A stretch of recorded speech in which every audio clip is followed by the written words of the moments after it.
KMES English Medium Junior College welcome its students for the online lecture of psychology for chapter 5 Emotion. For the topic Emotional Well-being, Emotional Abuse and Managing Emotions.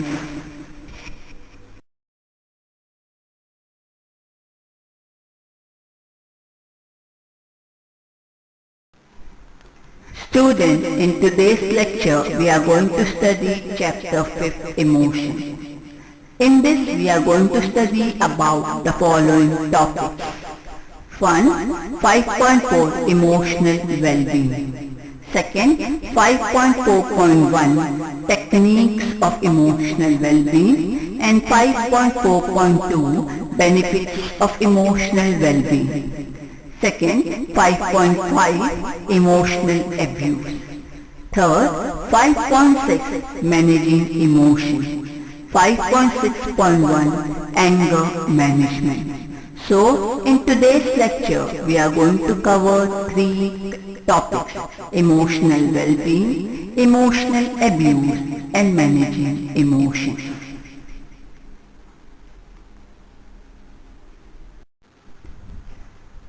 Emotional well-being.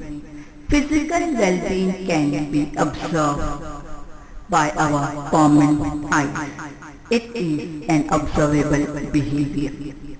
Whereas coming to emotional well-being, it is innate and not easily observable. It can be measured on the basis of how a person rationally handles the situation in a calm and healthy manner. Emotional well-being is gaining importance in today's fast-paced life that we live. There are several external stressors such as peer pressure, exam pressure, family expectation, etc. that can have an impact on us.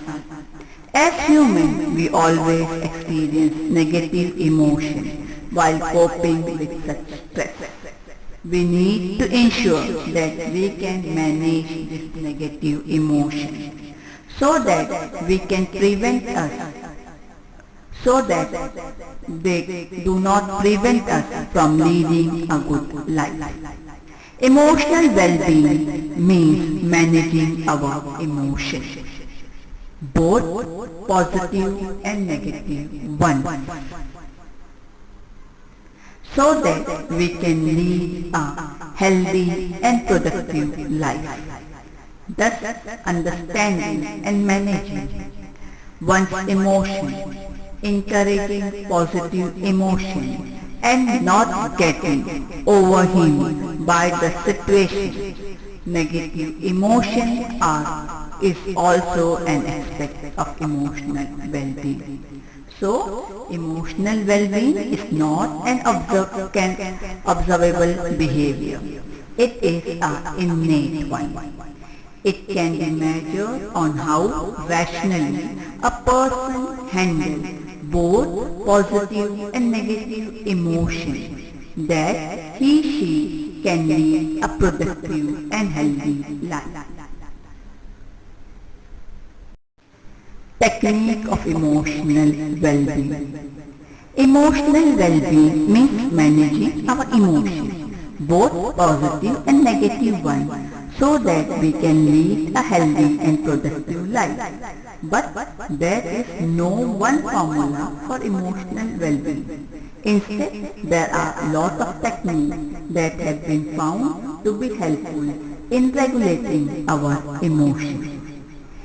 It is the absence of negative effects as well as general satisfaction with life. A person who experiences emotional well-being is positively engaged with the world. The aspects of emotional well-being or the technique are at three levels: physical level, emotional level, and social level. Physical level. In physical level, exercise and balanced diet are important. as exercise release a chemical called as endorphin that make us feel good and also act as an essential stress buster to negative thought cycle, accompanying negative emotions such as sad, guilt and anxiety. Whereas eating a balanced and healthy diet to provide adequate nutrition and avoid health issues. Coming to the second level, that is emotional level. Emotional level requires practice mindfulness, raising level of motivation and optimism. Managing stress by raising level of motivation, engaging in meaningful activities and hobbies and connecting with optimized people so that help you to develop positive emotions. Second, practicing mindfulness and staying connected with the present rather than wandering on the past that raise your emotional health. Coming to the third level, that is social level. Social level is concerned with engaging in pro-social behavior and meaningful relationships. Building meaningful relationship with others provides us with emotional support and boosts our morale. Volunteering and engaging in pro-social acts provides our self-esteem.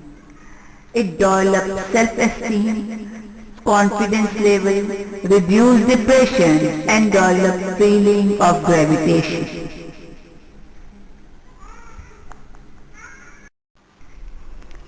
5.4.2 Benefits of Emotional Well-being. An individual who is high on emotional well-being will experience the following benefits. 1. Coping with stress. They are better able to deal with stress. They use healthy methods like talking to friends, exercise, etc. to cope with stress. Second, better self-regulation. They are able to deal with emotions such as anxiety, anger and fear without allowing the emotion to overpower them. They can label how they feel and accept these negative emotions as being a normal part of life. Third, increasing productivity. Feeling positive makes them feel energized, which helps in the performance of various tasks like studying, playing, etc. The ability to focus and think clearly is also enhanced in emotionally healthy people. Fourth, increasing creativity. They are open to new experience and curious in life. They can think of different strategies to solve a problem when one fails. Fifth, life satisfaction. They are able to build relationships and have deep personal connections. They perform activities like volunteering in social service or activity which help to give purpose and meaning to their life. So, benefits of emotional well-being is emotional well-being means managing our emotions, both positive and negative ones, so that we can lead a healthy and productive life. Persons who are high in emotional well-being experience benefits such as to lead better able to deal with stress, better self-regulation, increase productivity in tasks undertaken, increase creativity and openness to new experience, life satisfaction, 7 due to meaningful activities and relationships. 8. Increase meaningful activities and relationships.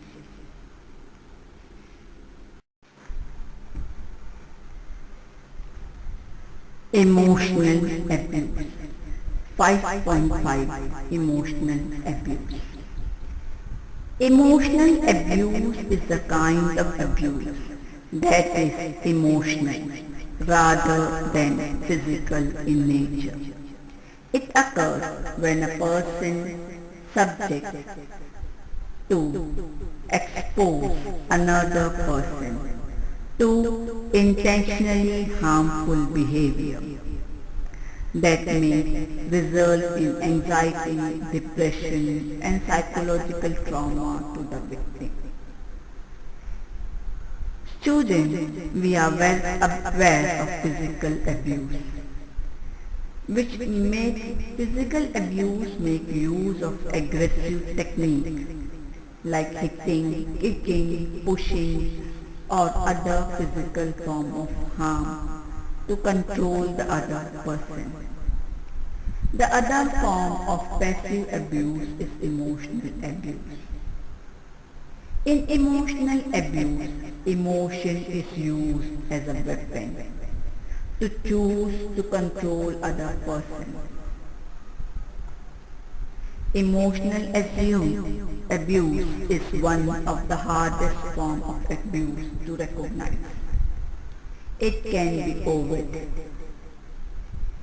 In both ways, it hampers the self-esteem and confidence of the victim. It wounds emotionally. Emotional abuse is more harmful and damaging to the self-esteem and self-worth of a person. If you leave the person feeling depressed, anxious, and even suicidal. Emotional abuse of much severe and consuming and take more time to heal than physical abuse.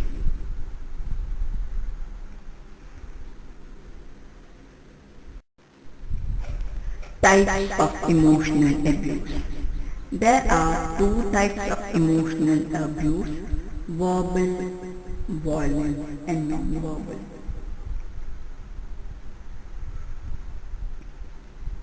Verbal abuse are such as blaming, insulting, labeling, threatening, swearing, etc. Verbal violence, yelling, insulting, and swearing. It will all include lecturing orders and unpredictable outbursts, labeling publicly, embarrassing, and blaming, causing fear, threatening. Coming to the non-verbal abuse, it includes such as ignoring, rejecting, bullying, spying, etc. Rejection, pretending not to be noticed and ignoring conversation, isolating, bullying, digital spying are all non-verbal types of emotional illness. To check whether you are prone to get emotionally abused, there are certain things that you should notice. You check yourself whether you prioritize other needs before you, whether you always try to please others, or are you sacrificing your own need for the others but they do not reciprocate, whether repressing your feelings because others should not feel bad, whether you feel guilt for standing up for yourself, or do you think that you deserve this treatment, or do you believe that nobody would want to be with you? When you start feeling all these things, it means you are prone to get emotionally abused. Techniques to deal with emotional abuse. important that when you are experiencing emotional abuse, you seek help. Besides, there are some simple steps which you can take to deal with emotional abuse.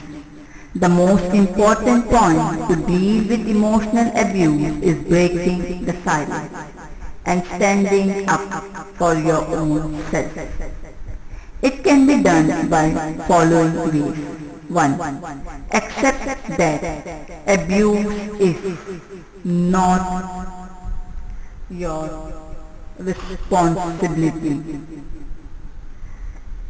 Accept that the emotional abuse is not because of you. Do not justify the action of the observer. Second, respond assertively to the abuser but seek distance from him. Third, give yourself time to heal. Fourth, do not give immediate reaction to the abuser.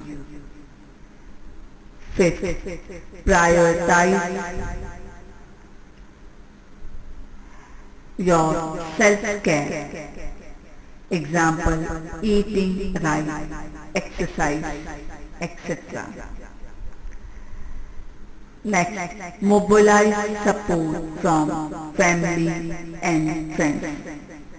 If needed, seek professional help too. So these are the few techniques to deal with emotional abuse. Managing emotions. Managing of emotions is an important life skill. Managing emotions can be defined as the ability to be open to feeling and modulate them in oneself and in others so as to promote personal understanding and growth. Sometimes your emotional hijack your thinking, due to which we act impulsively. This is because the limbic system, emotional section, developed before the thinking part and is hence an extreme strong part of the brain. Emotional management is an art as it is a form of expression as well as a science, as it is a skill that needs to be learned and practiced.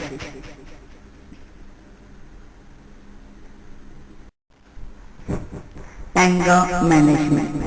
Anger is a common emotion that everybody experiences in life from time to time. Anger is a normal response to some real or perceived threat. It is a protective emotion that helps us to defend ourselves against physical or psychological harm. However, anger may also be unwanted, irrational and destructive. Triggers of anger. Triggers of anger refer to any event that signals the brain to get activated the body anger system. The trigger of anger may be verbal. For example, being blamed, disrespected or abused. Or non-verbal. For example, being ignored, unappreciated or rejected. Third, physical, such as physical threat, sexual threat, physical assault, etc. There are three factors that are involved in experiencing of anger. Cause of anger. Individual personality, particular interpretation of that situation. As we experience, anger is subjective. It cannot be controlled. If you understand the figure of anger, we can participate potential anger episodes and provide an intentional, acceptable response. Effective anger management.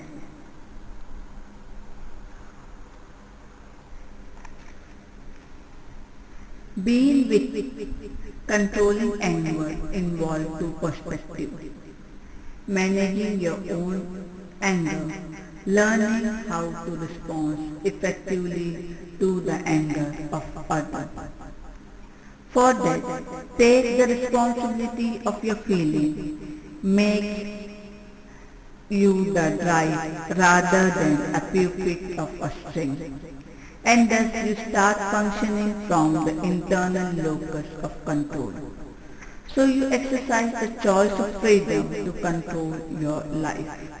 You have opportunity to evaluate, regulate and control your emotions and use your innate ability to think rationally and to make correct decisions. There are certain different approaches to anger management. Let's see these approaches to anger management. Approaches to anger management. They are 3 R's: relax, reassess and respond. First one, relaxation and connection with the inner self. Direct enhance clear thinking, attention and concentration.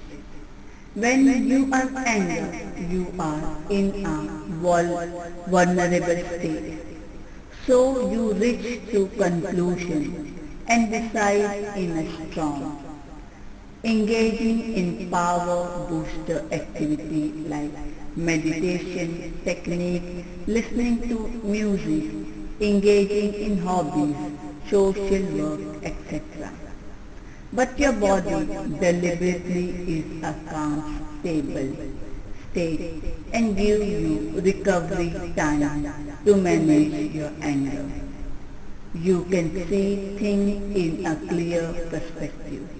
This stage prepares you to respond rather than react impulsively. Coming to the second one, reassess.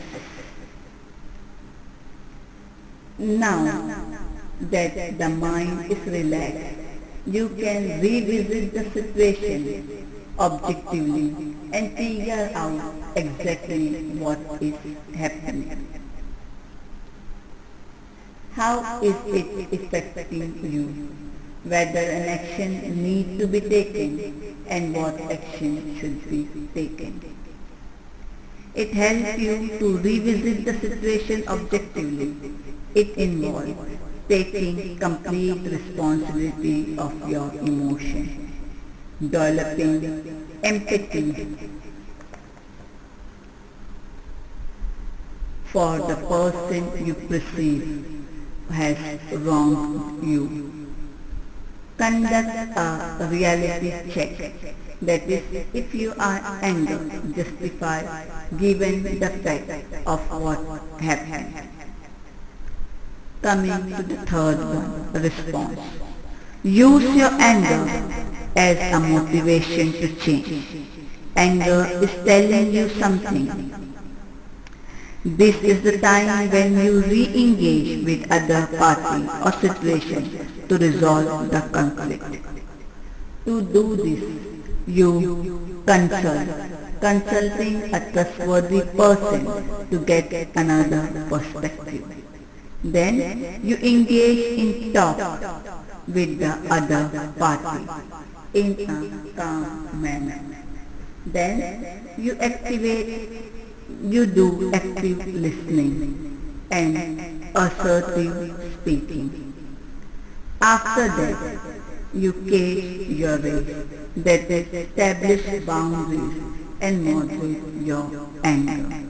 So this is the 3 R's